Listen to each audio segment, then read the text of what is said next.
lo que decíamos con Valeria, un cambio de escala. Vamos a bajar. Pasamos de los grandes mapas a focalizar y hacer un zoom. A pequeñas cosas. Sí, a pequeña escala. Estos pequeños enclaves, por lo menos lo que voy a ver. Bueno, este trabajo es parte de mi tesis de doctorado que está en proceso, se sigue moviendo, así que bueno, es un trabajo en curso. Este es un capítulo que ya está medio cerrado, pero le agrega algunas cositas de capítulos siguientes. Básicamente, trabajo que, pero voy a empezar, está enmarcado dentro de lo que es la historia cultural urbana, a través de, materialmente, bueno, en los bordes de la ciudad de Buenos Aires, sobre todo específicamente mirando los suburbios de Buenos Aires desde la perspectiva de una comunidad inmigrante, que es la comunidad británica asentada en la ciudad de Buenos Aires. Para arrancar, a mí me gusta trabajar con citas y en este caso tengo la suerte de tener un montón de fuentes que sustentan esta parte de mi tesis. Y es una cita de uno de los viajeros, es un poquito posterior, Hinchliffe, que en su viaje por Sudamérica, una perspectiva sobre este lugar, digamos, sobre esta barranca, ¿no? Y lo que dice es lo siguiente, dice, pero el gran encanto del lugar era su ubicación, está hablando de una casa que él visitó. Estábamos cerca del borde de la barranca, a partir de la cual el suelo desciende en una pendiente muy pronunciada hacia el nivel del río. En base a eso, entonces, el título, digamos, tiene que ver con esta barranca del río. Y como les comentaba, en realidad, este trabajo materialmente entonces está ubicado en estos bordes de la ciudad en las primeras décadas del siglo XIX, ciudad que ahora vamos a ver algunos mapas, específicamente de la perspectiva la mirada a través de la comunidad británica. Como, digamos, en marco general, la tesis está basada específicamente en los suburbios de Buenos Aires, pensado como un objeto, por un lado, que sea independiente de la ciudad. Por supuesto, no hay periferia sin un centro, que sería la ciudad de Buenos Aires, pero estamos hablando del suburbio como una entidad propia, como un problema que está cargado de significados propios y un proceso de transformación de estas periferias urbanas que se va a dar a lo largo de todo el siglo XIX, por lo menos lo que yo estoy viendo, hasta las primeras décadas del XX. Con lo cual, bajo estos tres registros, es que este trabajo se enmarca. Y lo que pretende este trabajo particular, el que estoy presentando, es reflexionar desde una perspectiva social y cultural. Por un lado, que la uniformidad producida por la expansión de la trama regular de la ciudad convivió también con manifestaciones particulares productoras de identidad propia. Con lo cual tenemos, por un lado, el crecimiento de la ciudad y, por el otro lado, estos bordes que van teniendo, entonces, estas manifestaciones que se van a dar. Yo los voy a ver a través de la comunidad, ¿no?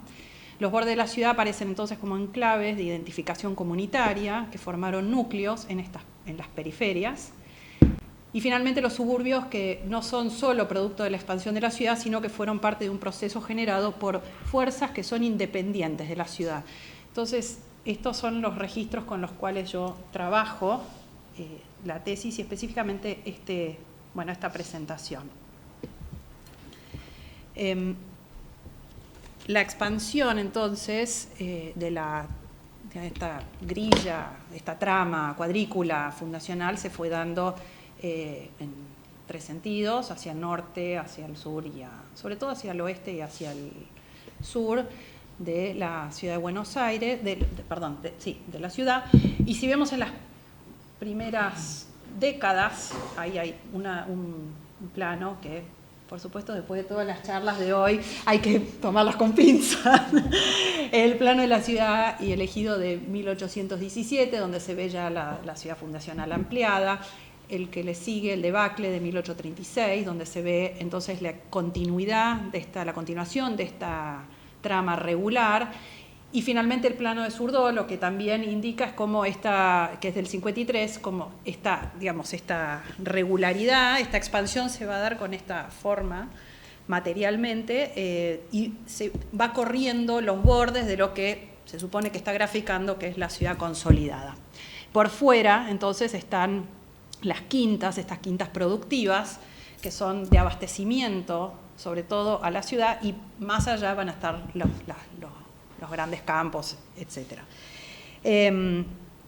Esta regularidad, en realidad, lo que bueno, ha trabajado sobre todo Aliata, ¿no? Como un principio de un ordenamiento, aparece como un principio de ordenamiento territorial, material del territorio, pero también un principio legal y administrativo y económico, y era considerado capaz de producir un ordenamiento social. Y ahí es donde entonces entra esta mirada, donde dice, bueno, en realidad, si bien la trama regular fue expandiéndose, no fue la única condición de posibilidad para que estos, en este caso, estos enclaves que yo estoy viendo, hayan surgido en los bordes de la ciudad. De hecho, no tienen que ver con la trama regular, sino con unos lotes irregulares que tampoco son en escala del tamaño de las quintas, que están un poco más allá de las quintas productivas. De las chacras, eso.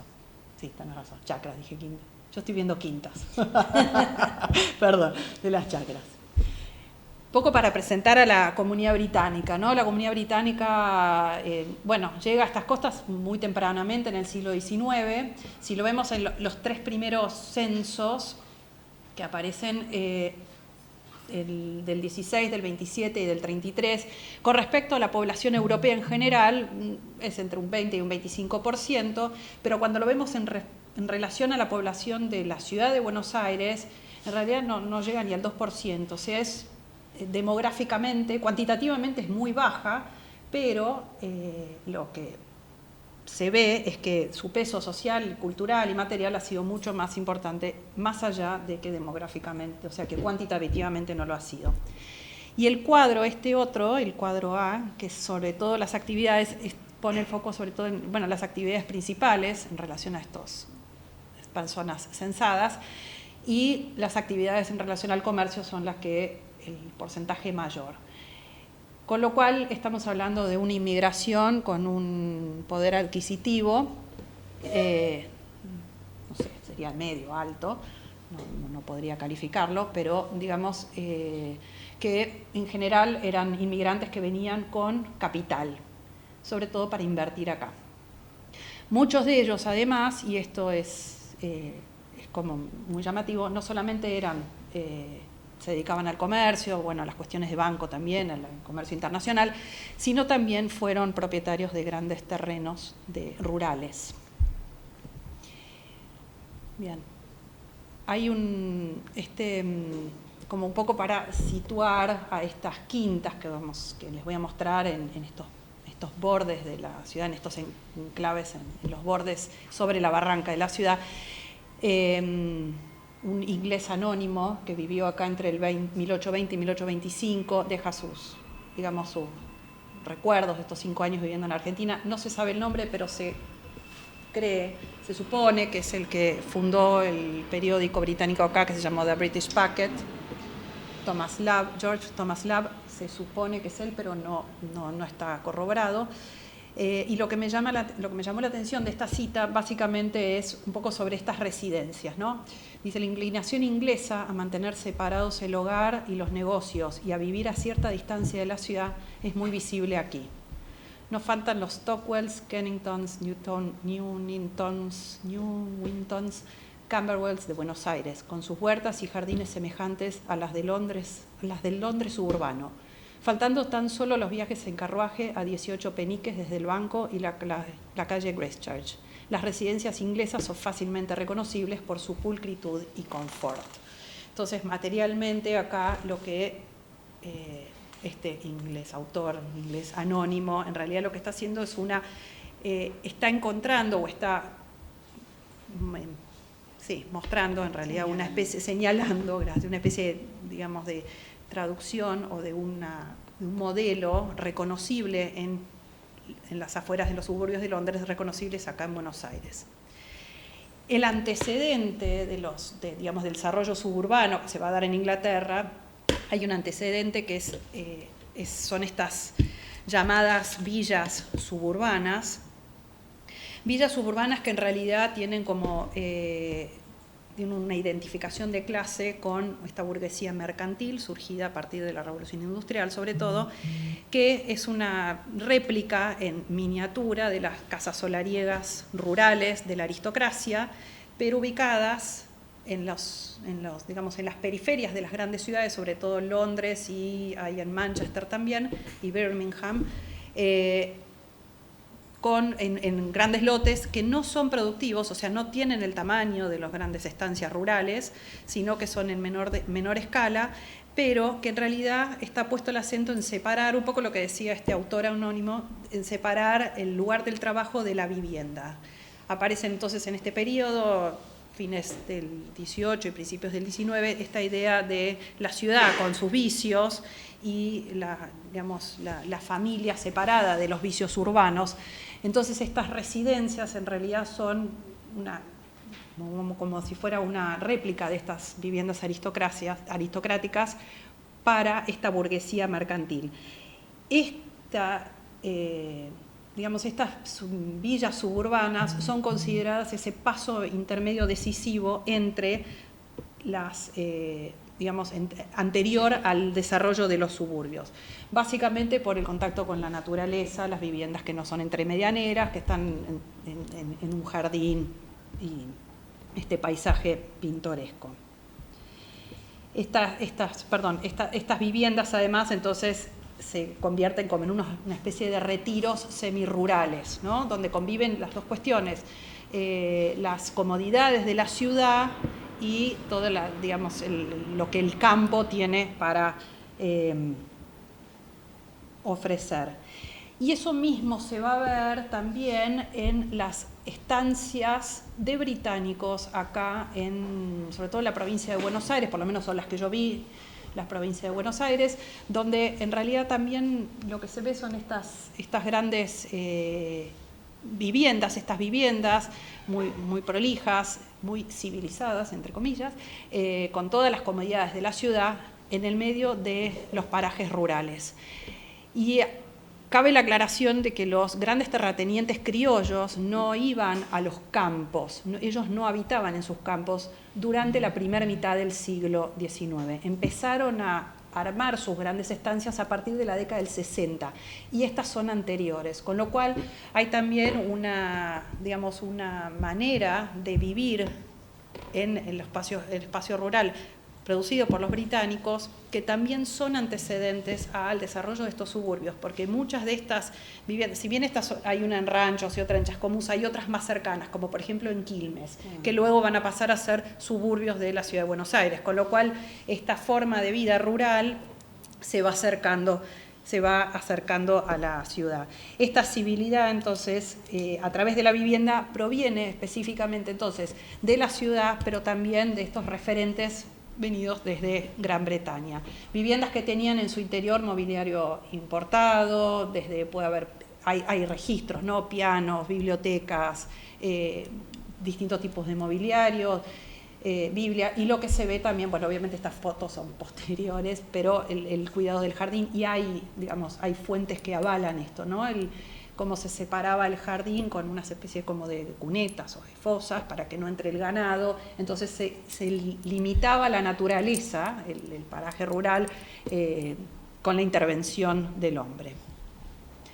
Yendo a Buenos Aires, entonces estos enclaves se van a dar en dos lugares sobre la barranca. Uno es al sur de la ciudad, que es en Barracas, por fuera entonces de la trama regular, y la otra en la zona de Recoleta. Y como se ve, está muy cercano a la ciudad, pero como dije antes, entre las chacras productivas y la trama regular. Muchos de estos, comerciantes británicos, que además van a estar relacionados con otros de ellos, ahora lo vamos a ver, con cuestiones gubernamentales, representando a Gran Bretaña, trabajan en el centro de la ciudad, o sea que también la cercanía con el centro es importante, por eso también están ubicados en estos dos lugares. Lugares que al sur y al norte, la de arriba es la zona de Barracas y la imagen de abajo es casi llegando a Recoleta, o sea que son las dos puntas de la ciudad. Lo que se ve son estos bordes que tienen un contraste espacial, ¿no? Por debajo de la barranca, en relación al río, hay todo un paseo, el famoso Paseo del Bajo, que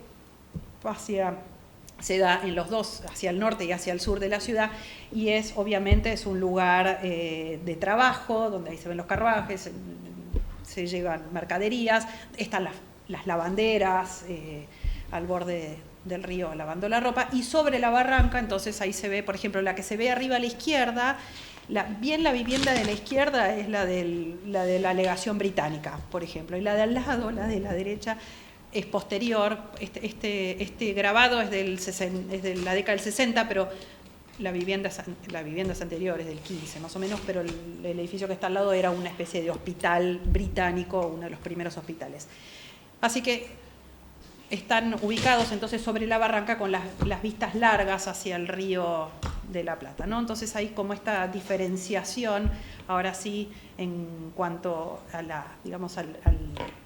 a las funciones que cumplen estos dos espacios, el de arriba de la barranca y el de abajo. Bien. Yendo específicamente entonces a estas quintas, en el enclave sur, ahí está Barraca, lo que se ve es un núcleo donde están conviviendo una serie de inmigrantes británicos que se engloban bajo la comunidad británica de diferenciación de origen. Hay ingleses, escoceses e irlandeses conviviendo en un mismo lugar. Quizás el más conocido es el Almirante Brown, que es el verde, que tiene, ahí estaba la famosa Casa Amarilla, que no es la actual es una réplica puesta en otro terreno. O, por ejemplo, el celeste, el azul, digamos, que es la Quinta McKinley, es la actual, ese es el actual Parque Lezama y el Museo Histórico Nacional, es la Quinta de McKinley, con lo cual, para que se ubiquen espacialmente donde estamos, y una de las más importantes va a ser la Quinta Waterloo de James Britton, que no solamente era un gran terrateniente, sino que además era el dueño de todos los bajos de la Boca, o sea que además tenía terrenos terrenos ahí asociados con las barracas. Así que lo interesante de este grupo, específicamente en el grupo del sur, es que son todos amigos, parientes, bueno, hay como un espacio de sociabilidad compartido en torno a estas viviendas. 5 minutos, ok, bien. Imágenes, les muestro rápido. Arriba está la del Almirante Brown, las quintas. La de arriba a la derecha es una casa de altos, que es la de la legación británica, con su, no se ve bien en la imagen, pero tiene la bandera del Union Jack, ahí arriba enarbolada sobre la terraza. Lo que vemos es una arquitectura similar a lo que se ve, por ejemplo, en las viviendas rurales que acabo de mostrarles, y la de abajo es la Quinta Waterloo, donde específicamente se ve cómo está rodeada por un jardín, que estará medio descuidado, bueno, justo ahí hay 2 mujeres jugando al croquet, pero está delimitado también, entonces, en un lote que está dado para el jardín, y sobre todo en el cuadro de arriba a la derecha lo que se ve es el tratamiento del paisajístico, pintoresco, en torno a la vivienda. En el enclave norte es lineal, sobre la barranca la mayoría de estos terrenos llegan hasta el bajo, las viviendas estaban ubicadas sobre la barranca, y ahí está también la vivienda del ministro británico, o sea que a los 2 lados de la ciudad que también tenían arbolado obviamente su bandera británica. Yo siempre digo que cuando un barco llegaba a la rada del Río de la Plata, lo que veía a los 2 costados eran 2 banderas británicas, una a cada lado, como cerrando, digamos, esta trama regular, lo cual es muy llamativo. Sí. Es lo que era. Yo te estoy escribiendo. Así que bueno, ahí está entonces, como le dije, la quinta de Woodbine Parish, que fue el primer ministro británico. Cónsul británico, perdón, tienes razón. Y en este caso, además, también hay una escuela, hay un cementerio y su pequeña capilla, con lo cual hay otros usos mixtos también acorde a esta comunidad.